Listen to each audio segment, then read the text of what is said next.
The sun was setting over the cobblestone streets of a small, picturesque town in Italy.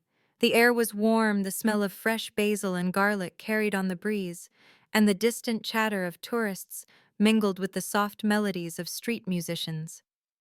But none of it registered. All I could focus on was the pit in my stomach and the sound of my husband's laughter as he walked away, disappearing around a corner with his friends, leaving me standing alone in the middle of the square. The evening had started with promise. A surprise getaway to Italy, just the two of us or so, I thought. But the moment we arrived, something felt off.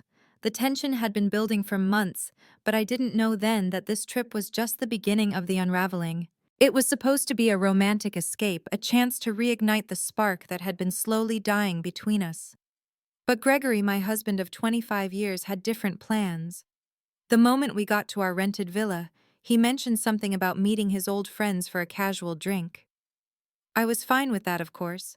I didn't mind the idea of him reconnecting with old acquaintances. But as the day wore on and the drinks turned into hours, I couldn't shake the feeling that I was being pushed further and further out of the picture. And then at the restaurant that night, it happened.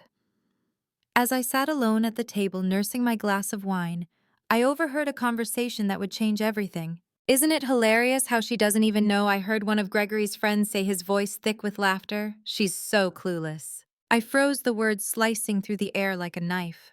I looked up, my heart racing, but all I could see were the backs of their heads, the trio of men huddled together laughing and sharing jokes. My blood ran cold. She has no idea, does she? Another voice chimed in, and my stomach churned with dread. At that moment, I realized something that hit me harder than anything else. My husband wasn't just pulling away emotionally, he was involved in something I couldn't even begin to understand. I tried to shake it off, tell myself I was just being paranoid. But the laughter, the inside jokes, everything I had been ignoring for so long came rushing to the forefront of my mind. The signs had been there all along, hadn't they? The late nights at work, the quiet dinners where he stared at his phone more than he looked at me. The coldness between us that I had convinced myself was just a phase. I had trusted him. I had built my life around him. But now I was standing in the middle of a betrayal I hadn't seen coming. "Are you coming?" Gregory's voice cut through the haze of my thoughts. He was standing by the door of the restaurant, his coat casually thrown over his shoulder. His friends were already halfway out, but he was waiting for me to catch up, a grin on his face, oblivious to the storm that had just erupted in my mind. I stood frozen for a moment, my heart pounding in my chest. Was I really going to let this go? Was I just going to walk away, pretend I hadn't heard what I just heard? I couldn't. I couldn't just let it slide. But how could I confront him here in front of his friends, in a foreign country where I felt so small and insignificant? So I followed him, my thoughts racing, my heart beating in a frantic rhythm. It wasn't until later, when we were back in the hotel room, and the laughter of the night faded, that the weight of the situation truly sank in. Gregory was already changing into his pajamas, his back turned to me, as I stood near the bed staring at him. The man who had promised me forever, the man who had once been my partner in everything, now felt like a stranger. "What did you mean by that?" I asked, my voice trembling barely above a whisper. He paused, his hand resting on the button of his pants. "What do you mean?" I took a step closer, unable to hold back the frustration any longer. "At dinner, what were you talking about? She has no idea." "Who are you talking about, Gregory?" His face instantly shifted, the playful demeanor disappearing like a mask being ripped off.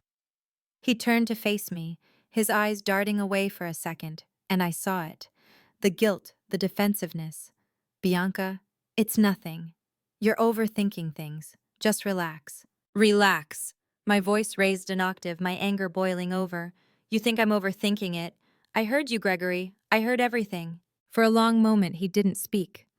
I could see the internal struggle in his eyes, and for a fleeting second I thought he might actually tell me the truth.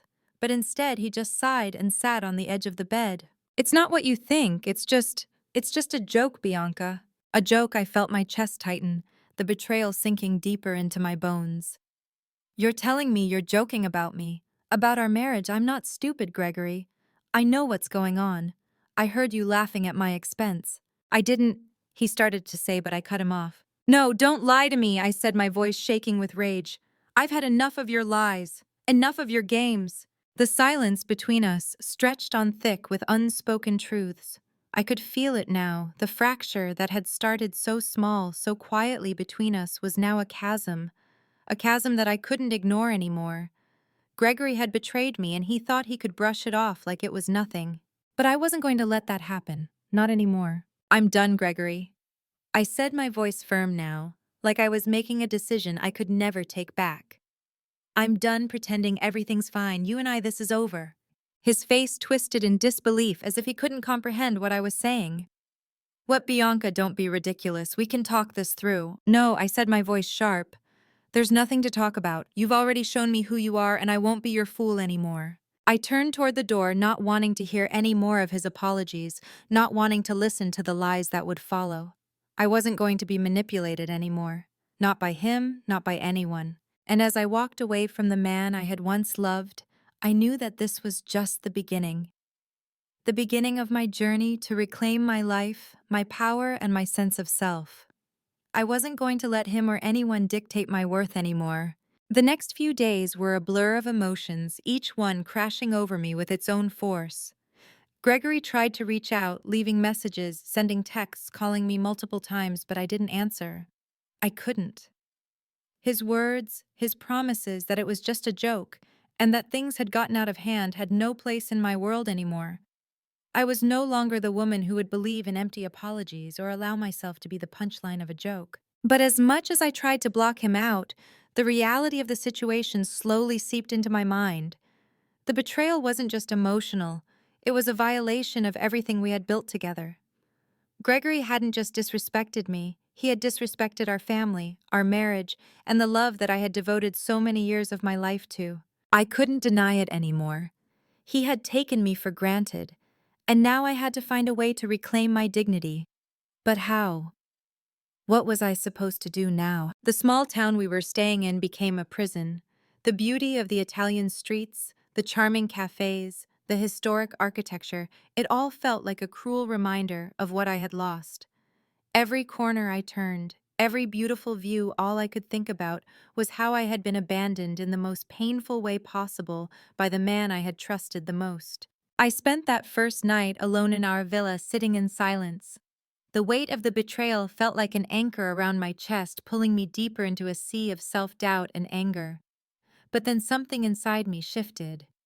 As the anger simmered, I began to feel something else, something more powerful. I had always put Gregory first.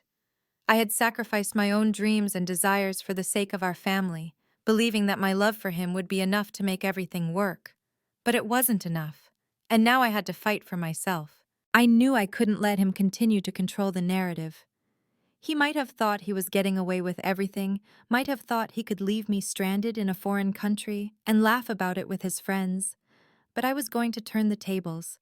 I wasn't going to let him walk away unscathed.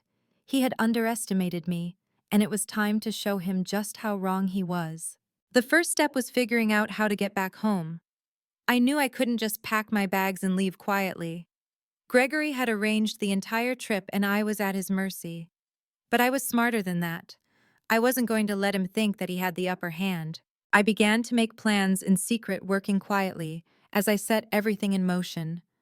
I contacted the airline to change my flight, though I made sure to keep it a secret. I called my lawyer back home to discuss the legal implications of what had happened.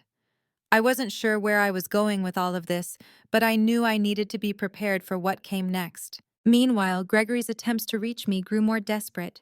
He sent me a text that night.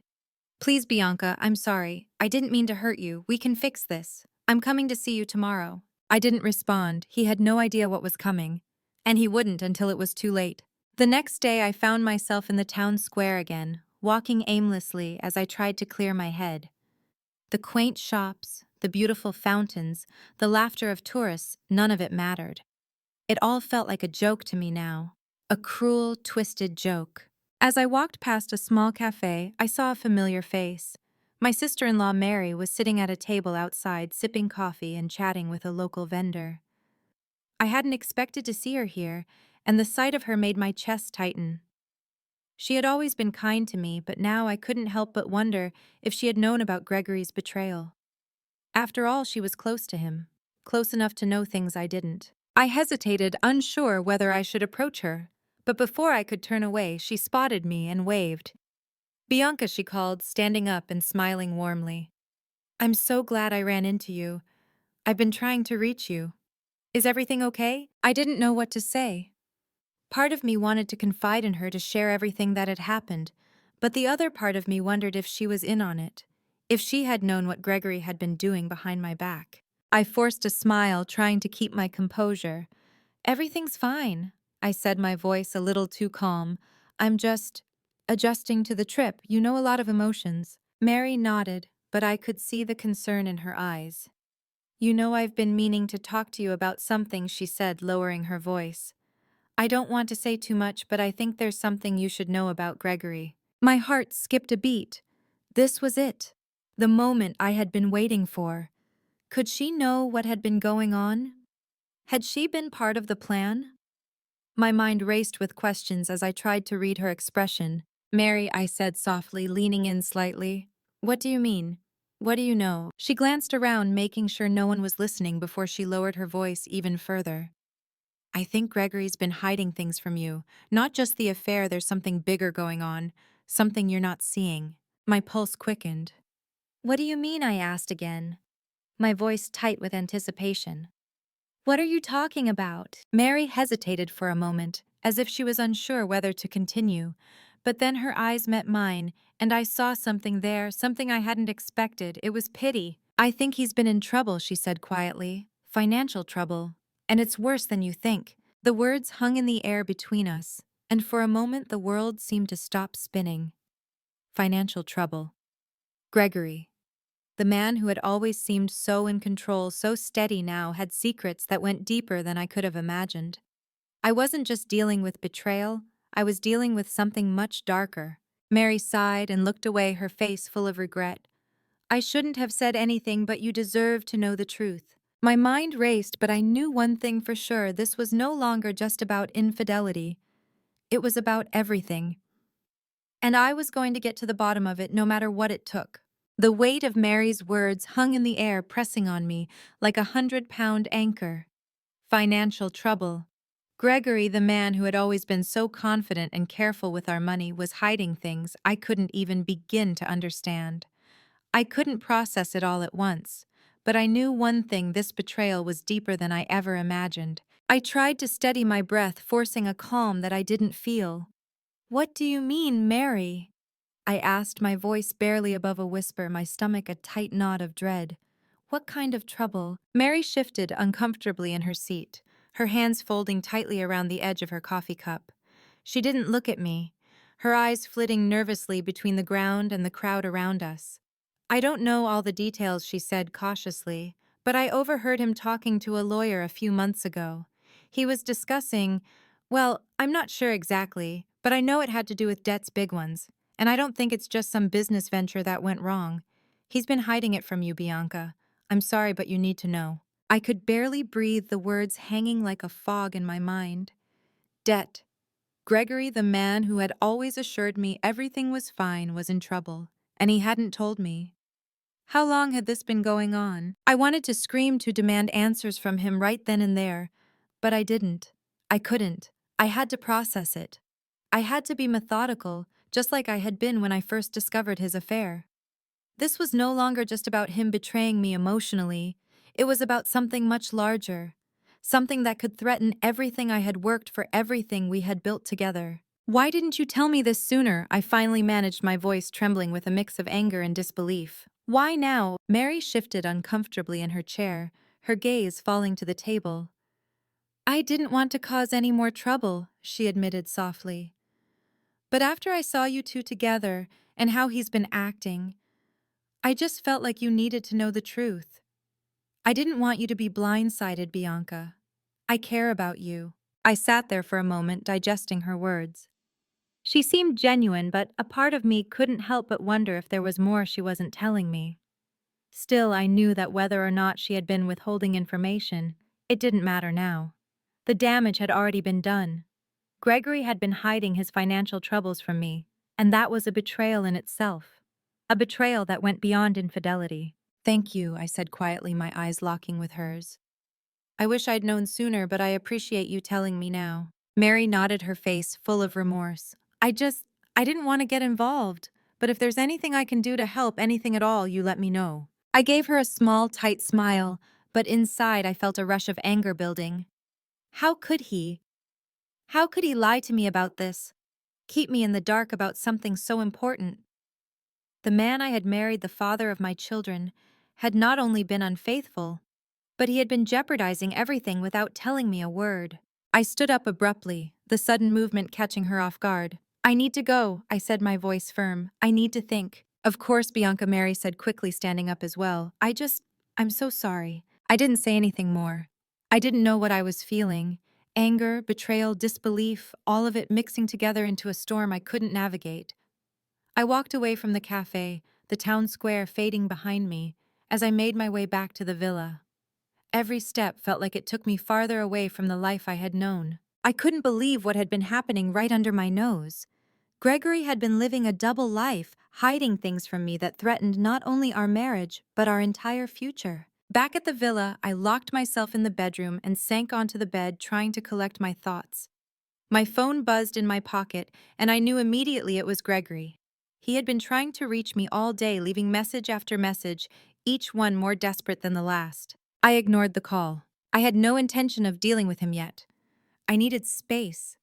I needed time to think about how I was going to handle this, how I was going to deal with the man who had betrayed me not just emotionally but financially. I stood up and paced the room, my mind racing. I couldn't just let him get away with this. I couldn't let him walk back into my life as if nothing had happened. This wasn't just about an affair.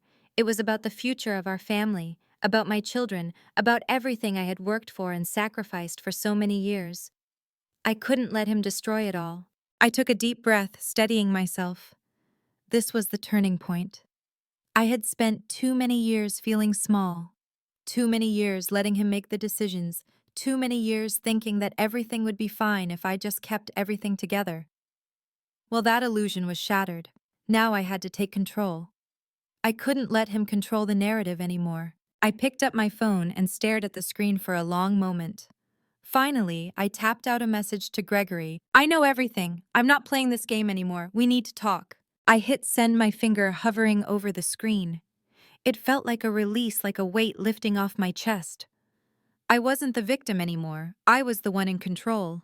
The next few hours were agonizing. Gregory called again and again, but I ignored him, keeping myself locked away in the room. I couldn't face him yet, not until I had a plan. I began to formulate my next steps. I would confront him calmly, methodically, but first I needed to understand everything. The finances, the debts, his lies. I would not let him sweep this under the rug. I would make sure he faced the consequences. And I would make sure he understood that no matter what he thought, I was done being his pawn. The next day I called a lawyer, scheduling a meeting to discuss my options. I would make sure everything was legally protected. I wouldn't let him take advantage of me any longer. But as I began to plan, a new thought surfaced, one that made my blood run cold. What if this wasn't just about Gregory's financial troubles? What if there was more I didn't know? The feeling of unease began to creep back into my thoughts. I had uncovered one layer of his betrayal, but how deep did this go? What had he really been hiding from me all this time? The days that followed felt like I was living in a haze. The weight of everything was pressing down on me, the knowledge of Gregory's betrayal, the uncertainty about how deep his secrets went, and the anger that refused to subside. I had tried to compartmentalize it all, focus on what I could control, but there was always that nagging feeling, that doubt about what I didn't know. I threw myself into the practical matters. The lawyer I had contacted, a woman named Claire, was helpful and efficient. We scheduled a meeting for the following week to go over the details of my options, divorce proceedings, protecting assets, securing my future.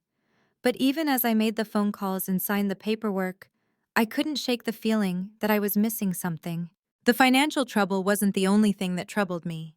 Mary had mentioned it, Gregory's debts, the fact that he was hiding them from me. But there had to be more. Why hadn't he told me? How had he managed to keep this from me for so long? I spent hours on the phone with the bank, combing through statements, looking for any hint of what Gregory had been hiding. It was painstaking work, but slowly I began to piece things together. There were accounts I hadn't known about, accounts with large withdrawals and irregular transfers. I couldn't see the full picture yet, but I was beginning to understand how deep the deception ran. The more I uncovered, the more I realized that this wasn't just about financial trouble. It was about control. It was about how Gregory had been manipulating me for years, how he had made sure I didn't know what was going on, kept me in the dark while he made decisions that would affect both of us. But now I was the one in control, and I was going to make sure he understood that. That evening, I sat down in the living room trying to clear my head. Gregory hadn't called or texted in hours, and I was starting to feel the pull of my own plans. The confrontation was inevitable, and it was only a matter of time before it happened. I wasn't going to let him get away with this. Not anymore. As I sat there, the front door creaked open, and I heard the familiar sound of Gregory's footsteps on the hardwood floor. He was home. I didn't move. I didn't turn around. I could feel him standing in the doorway, unsure of what to do, unsure of what I would say. But he had no idea how much control I had gained in the past few days. "Bianca," he said softly, his voice filled with hesitation. "I know you're upset, but can we talk?" I turned slowly, my eyes meeting his for the first time in what felt like forever. His face was weary, his eyes full of uncertainty. He had no idea how much I had learned, how much I had uncovered. And I wasn't going to make it easy for him. "We need to talk, Gregory," I said, my voice steady, firm.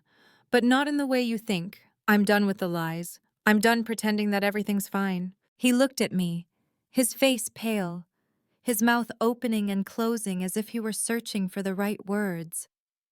But there were no words left.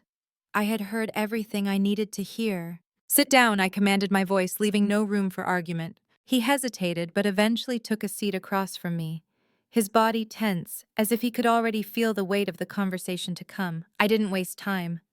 "I know about the affair," I said, watching as his face contorted in shock and guilt. "I know about Lisa, and I know about the hotel. I know everything, Gregory." His breath hitched and he looked like he was about to speak, but I held up my hand. "No. You don't get to explain yourself.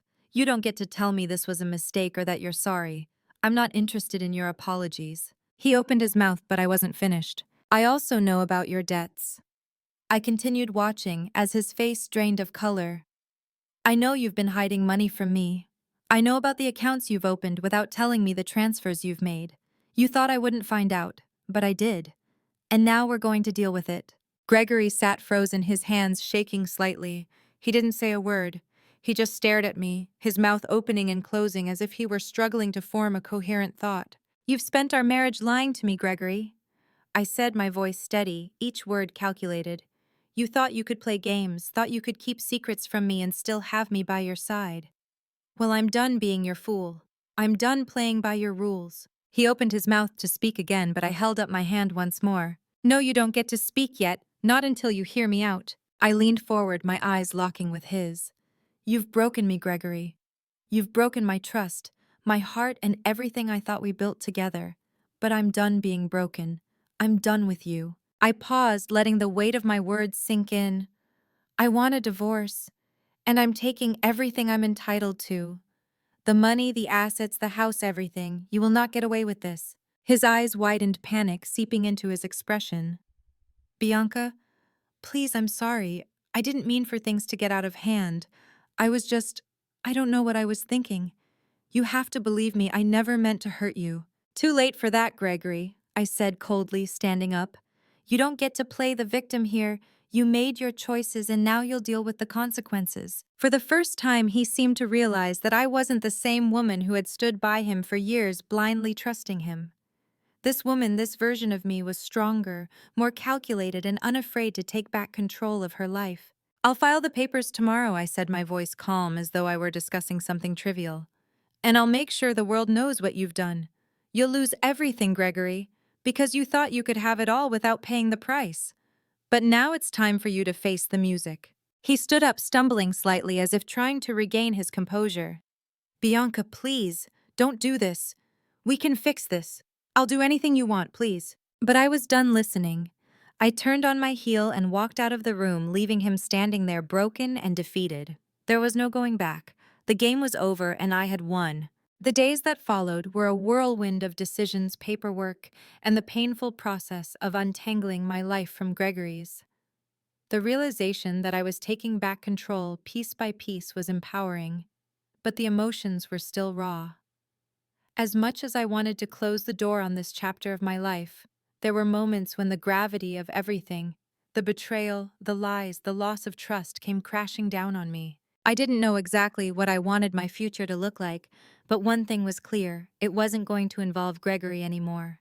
The man I had married, the father of my children, was gone.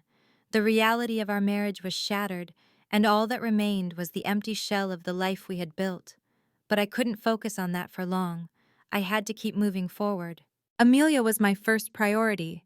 She had been through so much already, and as much as I wanted to protect her from the truth, I knew it wasn't something I could shield her from. She was smart, perceptive, and as much as I tried to keep things normal, the tension in the house was impossible to ignore. The lies were unraveling, and I had to be the one to help her pick up the pieces. It wasn't easy. Amelia had always been close to Gregory, and the thought of her having to process what was happening, having to face the reality of her father's betrayal, hurt more than anything else. But I knew I had to be strong for her. One night after dinner, I sat her down at the kitchen table. The room was quiet, save for the distant hum of the refrigerator and the ticking of the clock on the wall. I could see the worry in her eyes, the uncertainty that had been creeping in ever since we arrived in Italy. "Mom," she said softly, her voice laced with concern, "what's really going on? Why hasn't Dad been home? Why has he been acting so different?" I took a deep breath, my heart aching. "Sweetheart, I want you to know that I love you and I will always protect you. What's going on with your dad? It's not your fault. And it's not something I wanted you to have to deal with, but I think you deserve to know the truth." Her eyes widened, her hands trembling slightly as she gripped the edge of the table. Is he coming home?" I paused, my throat tightening. "No, sweetheart. Your dad and we're not going to be together anymore." The words hung in the air between us, and I watched as Amelia processed what I had just said. Her face crumpled, her lips trembling as tears welled up in her eyes. "But why? What happened?" she whispered, her voice breaking. I reached out and took her hand, trying to steady myself as I spoke. "He made some choices that hurt our family. He lied to me and he betrayed my trust. It's not something that can be fixed. I don't want you to think it's your fault, because it's not. We'll get through this together." Amelia's tears fell freely now, and I could feel my heart breaking for her. I hated that she had to go through this, but I also knew that this was the moment she would learn what real strength was. She looked up at me, her eyes red and swollen. "Are we going to be okay, Mom?" I squeezed her hand, a tear slipping down my own cheek. "Yes, we're going to be okay. You and me were stronger than we know. We'll rebuild and we'll come out of this even stronger than before." The next few days were a blur of phone calls, meetings with Claire, and endless decisions. The legal aspects of the divorce were progressing quickly, and I could feel the weight of it all beginning to lift. Gregory's attempts to reach out were more desperate than ever. He sent text after text, pleading for a chance to explain himself. He even tried calling multiple times, but I refused to pick up. I didn't need to hear his excuses. I had made my decision, and there was nothing left to say. But then, a few days later, I received an unexpected call from Gregory's lawyer. "We need to talk," she said, her tone businesslike. "There's a matter of some urgency regarding your divorce settlement." I agreed to meet with her, but as I sat across from her in the sterile, glass-walled office, a cold sense of dread settled in my stomach. Gregory's lawyer was calm, composed, and professional, but there was something in her eyes that made me uneasy. "Mrs. Caldwell." She began flipping through the legal documents in front of her. "We've been reviewing the terms of your divorce, and there's something you should be aware of. Gregory has made certain financial arrangements that could complicate the settlement." I felt my pulse quicken. "What do you mean? I thought everything was straightforward." The lawyer hesitated, looking at me with a slight sympathy in her gaze. "Gregory has hidden a significant amount of assets. We've uncovered several accounts that he failed to disclose in the divorce filing." I leaned forward, my heart pounding. "What are you talking about? What accounts?" She slid a folder across the table, and I opened it to reveal a stack of documents. There were account numbers, bank transfers, and financial statements, none of which I had ever seen before. It was clear that Gregory had been planning his escape for a long time, making sure that he would come out of this with as much as he could keep hidden. The total value of these accounts is substantial, the lawyer continued.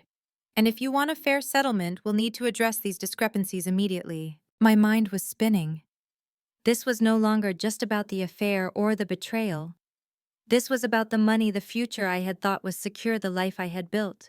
And Gregory had thought he could hide it all, thinking I wouldn't find out. Is he trying to hide all of this? I asked, my voice trembling with a mix of disbelief and fury. The lawyer nodded. Yes.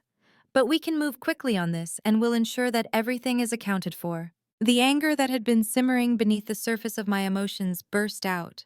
And for the first time since I discovered Gregory's betrayal, I felt a sense of clarity. He had underestimated me, thought he could slip away unnoticed.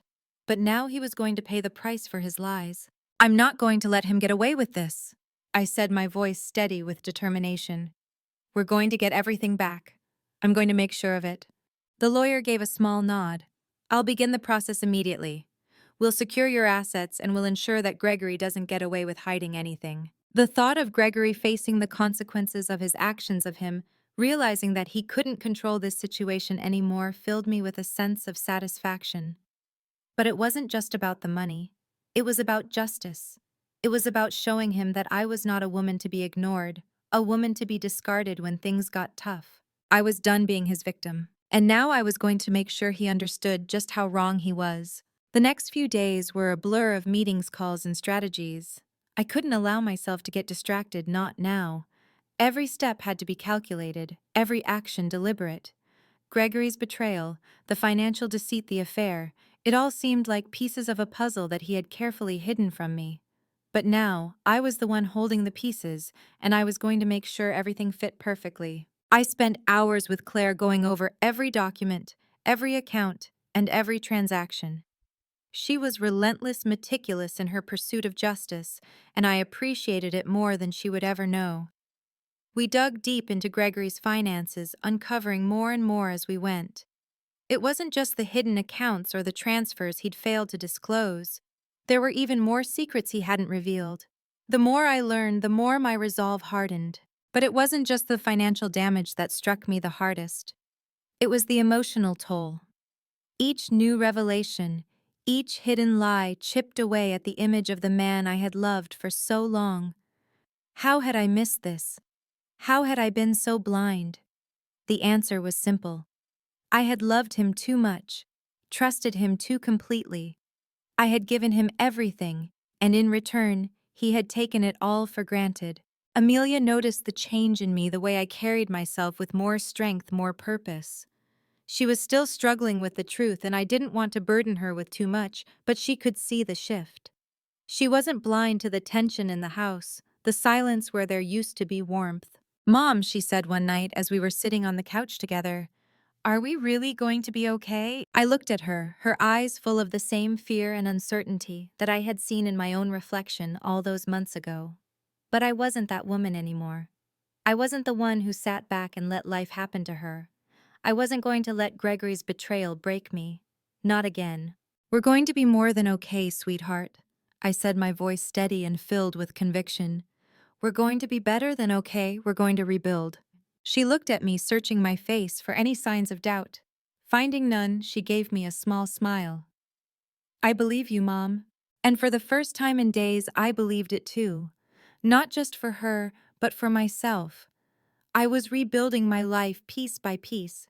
It wouldn't be easy, and there would be moments of doubt, but I was taking control. I wasn't going to be anyone's victim anymore. The confrontation with Gregory came sooner than I expected. It was a Sunday afternoon, the house quiet except for the occasional sound of birds outside. I had been avoiding him, keeping my distance, but I knew it was time. I had already gathered everything I needed, the evidence, the legal backing, and most importantly, the clarity of purpose. This wasn't just about a divorce anymore. This was about holding him accountable for everything he had done emotionally, financially, and the damage he had caused to our family. Gregory walked into the living room, his face a mask of exhaustion. His eyes were tired and his movements sluggish, as if he didn't quite know how to handle the weight of his guilt. But there was no sympathy left in me. No more tears, no more pleading. "Bianca," he said, his voice soft, almost unsure. "We need to talk." I didn't look at him right away. I didn't need to. He was no longer the man I had married, the man I had trusted with everything, the man who had betrayed me in every conceivable way. "You're right," I said, turning to face him. "We do need to talk, but not the way you want. I'm done listening to your excuses, Gregory. I've heard them all. It's over." His face twisted in disbelief. "What are you talking about? I can't lose you. I can fix this. I can explain everything." "No," I said, my voice calm and controlled. "You don't get to explain anymore. You don't get to manipulate me into thinking this is something we can fix. You made your choices and now you have to live with them." His mouth opened, but no words came out. I could see the panic rising in his eyes, the realization that he no longer had control of the situation. "I know about the affair," I continued, watching as his face went white. "I know about Lisa, and I know about the financial mess you've created. You thought you could get away with hiding it all, but I've found everything. Every lie, every secret. You can't hide anymore." He sank into the chair beside him, his hands shaking. "Bianca, please. I never meant for any of this to happen. I was weak. I made a mistake, but I'm still your husband. I love you. I never wanted to hurt you." The words fell flat, hollow. There was nothing left for him to say, nothing that could erase the years of lies, the infidelity, and the deception. He could plead all he wanted, but I had already made my decision. "I'm done, Gregory," I said, my voice unwavering. "I'm not your wife anymore. I'm not the woman who would let you lie to her, let you steal from her. I'm done being your fool." The silence between us was thick, the tension palpable, but I wasn't afraid anymore. Not of him, not of the future, not of the unknown. "I'm filing for divorce," I said, my voice steady, "and I'll make sure you pay for what you've done, emotionally, financially. You'll face the consequences of your actions." Gregory opened his mouth to say something, but I didn't let him. "No. You don't get to make it right. You don't get to fix this. You broke me, Gregory. You broke our family. And now you'll face the consequences." I stood up, walking past him, the weight of the moment settling on my shoulders. This wasn't just about ending a marriage. This was about taking back my life. This was about showing him that I was no longer his to control. "I'll be filing the papers tomorrow," I said over my shoulder. "And I'll make sure everything is done the right way. You can't hide anymore." I left the room, leaving him there in the silence, his words unspoken. The man who had once been my everything was now nothing, and for the first time in a long time I felt a sense of peace. The road ahead wasn't going to be easy, but I knew this was the only way forward. The days following my confrontation with Gregory were a blur of emotion mixed with a calm determination I hadn't known I was capable of. The anger, the betrayal, it still burned, but with each passing hour, I felt myself regaining control of my own life. I knew the road ahead wouldn't be easy, but I also knew that it was the only path left for me. I had done what I needed to do. I had confronted him, taken the first step toward reclaiming my life, and I wasn't going to look back. I spent the next few days organizing my thoughts, securing legal counsel, and preparing for the inevitable divorce proceedings. I had never imagined myself in this situation, not in a million years, but I was here now and I wasn't going to let Gregory's lies destroy me. He had taken enough from me, and it was time to make sure he didn't take anything else. The first thing I did was contact a lawyer, Claire, who had already been working on the financial aspect of our separation. I scheduled a meeting to discuss the next steps, and for the first time in a long while, I felt like I was doing something for me, for my future, for my children's future. The legal proceedings were underway, but the emotional battle was far from over. Gregory wasn't taking it well. He was still trying to reach me, sending long, apologetic messages, calling at all hours of the day and night. But I didn't respond. I couldn't. Every word, every plea from him was like a reminder of the woman I used to be, the woman who forgave him over and over, the woman who ignored the signs, who believed in his promises. That woman no longer existed. It wasn't just the betrayal of his affair. It was the way he had taken my trust and shredded it. The financial deceit, the hidden accounts, the lies about the money, the lies about everything. It was all part of a pattern I had missed for years. He thought he could control me, that he could hide things from me and I wouldn't notice. But I had noticed. I had seen it all, and I wasn't going to let him get away with it. As the days passed, I began to feel the weight of the changes I was making. My phone buzzed one afternoon with a message from my sister-in-law, Mary, who had been somewhat distant since I found out about Gregory's betrayal. I hadn't heard from her in a while, and I wasn't sure if I wanted to, but curiosity got the better of me, so I opened the message. Bianca, I've been thinking a lot about everything that's happened. I know this is hard, but I want you to know I'm here for you. If you need anything, please don't hesitate to ask. Her words were kind, but I couldn't shake the feeling that there was something she wasn't telling me. She had been close to Gregory, and now I wondered how much she knew about the things he had been hiding. I couldn't just accept her message at face value. Not yet. Not when everything was still up in the air. I took a deep breath and decided to reach out, but cautiously. I wasn't ready to forgive anyone just yet, not even her. Thanks, Mary. I appreciate it. I just need some time to process everything. I'll reach out when I'm ready to talk. It wasn't the response she was expecting, I'm sure, but I wasn't going to let anyone pressure me into forgiving too soon, not when the wounds were still fresh. A few days later, I found myself sitting in Claire's office going through the final details of the divorce settlement. The money wasn't the primary focus for me. No amount of money could fix the emotional damage Gregory had caused. But securing what was rightfully mine, protecting my assets, was necessary. I wasn't going to let him take everything I had worked for. We'll get you what you deserve. Bianca? Claire said, her voice calm, but filled with purpose. But I'm telling you now, it's going to get messy. Gregory is going to fight you on this, and he's going to try to drag this out as long as possible. I'm ready for it, I replied, the words coming out stronger than I expected. I'm not backing down. I've already put up with too much from him. Claire nodded. Good, and we'll make sure everything is handled properly. I won't let him get away with anything. That night, as I sat alone in the house, my thoughts were consumed by the decisions ahead. Gregory had no idea what was coming. I had planned every step carefully, and I wasn't going to let him turn the tables on me again. The following morning, I received an unexpected visitor. I had been in the kitchen making coffee when the doorbell rang. I wasn't expecting anyone, but when I opened the door, I found Gregory standing there, his face haggard, his eyes tired and filled with desperation. Bianca, he said quietly, his voice barely audible, we need to talk. I know I've messed up. I know I've hurt you, but please just hear me out. I couldn't believe he was here at my doorstep after everything he'd done.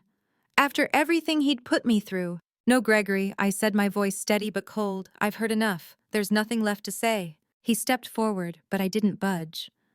Please, he said, his voice breaking now. Please just let me explain. I can't lose you. You're the only person who's ever meant anything to me. I shook my head. You lost me the moment you lied to me. The moment you betrayed me. I'm done, Gregory. I'm done trying to fix something that's broken. His face twisted with emotion, and for a brief moment, I almost felt sorry for him. But then I remembered everything, his affair, the secrets, the lies. I wasn't going to let him manipulate me anymore. I've already made my decision, I said, standing tall.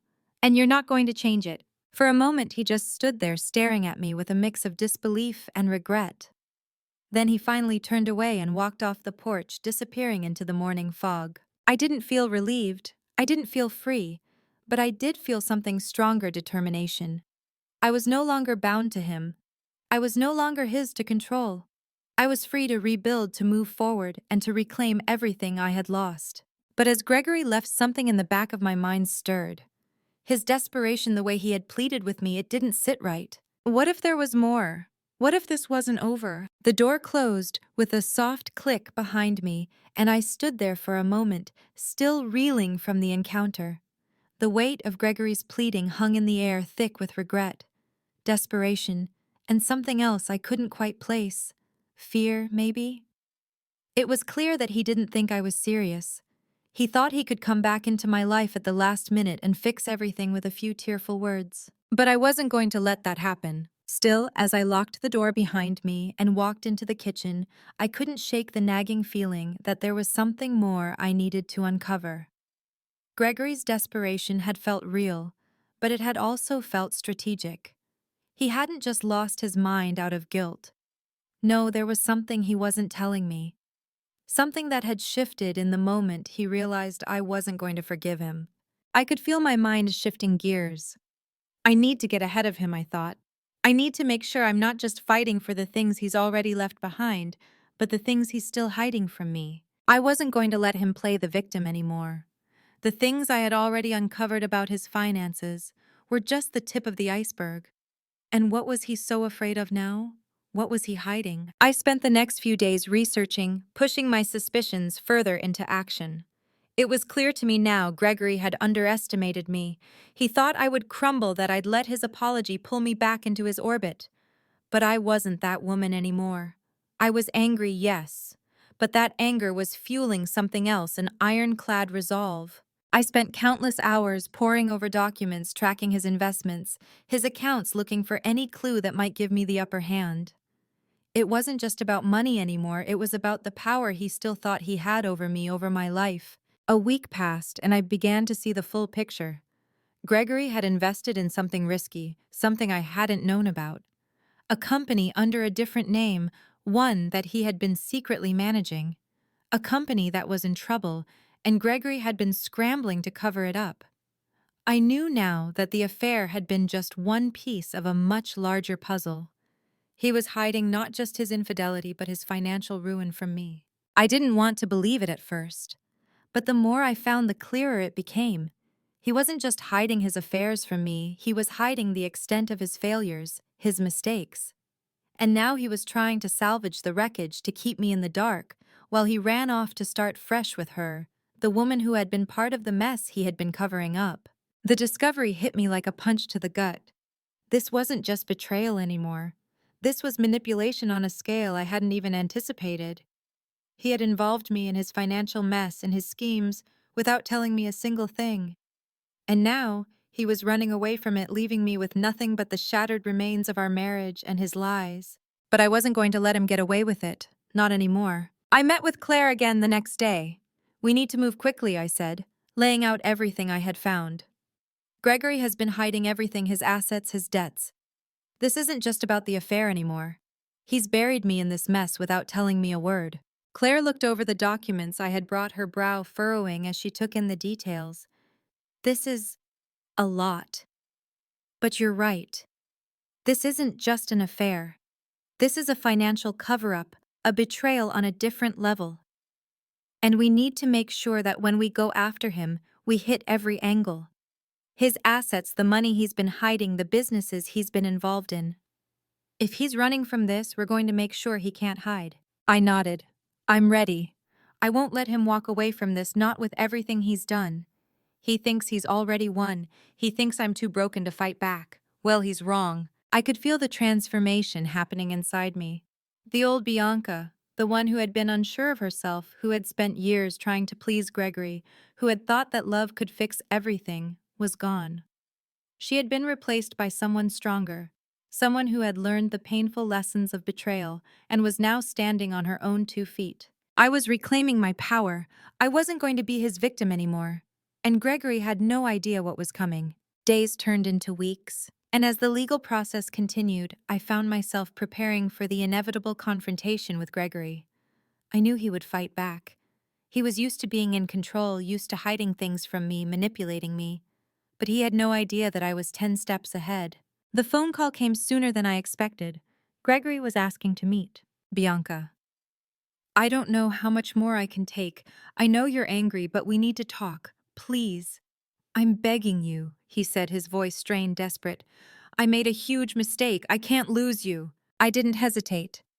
"I'll meet you, but only on my terms, and only if you stop trying to control everything." The meeting was set for the next afternoon. I arrived early, determined to remain calm, controlled.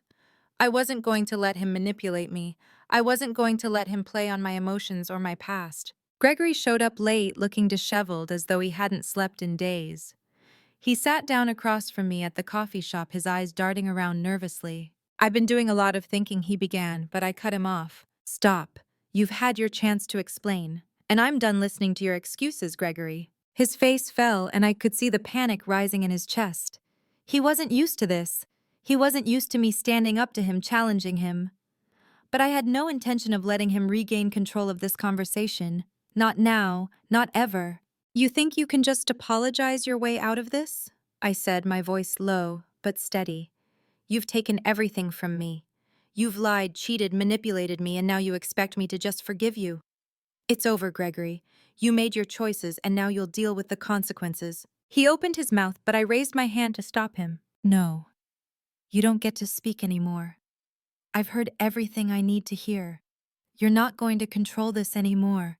I'm in control now. You'll get what you deserve. Gregory sat there in stunned silence, and for the first time I saw the fear in his eyes. Fear that he couldn't hide, that he couldn't talk his way out of. The man who once held all the power in our marriage was now the one who was powerless. "I've filed for divorce," I said, my voice calm. "And I'm taking everything I'm entitled to. You thought you could walk away from this without facing the consequences. You were wrong. I'm making sure you pay for every lie, every betrayal." I stood up, my heart pounding in my chest, but a quiet satisfaction filling my soul. This was it. This was the moment where everything changed. Gregory thought he could get away with it, but he hadn't counted on me fighting back. As I walked away, I knew one thing for sure: I had won. Not just over Gregory, but over everything he had tried to steal from me: my peace, my dignity, my future, and I was never going back.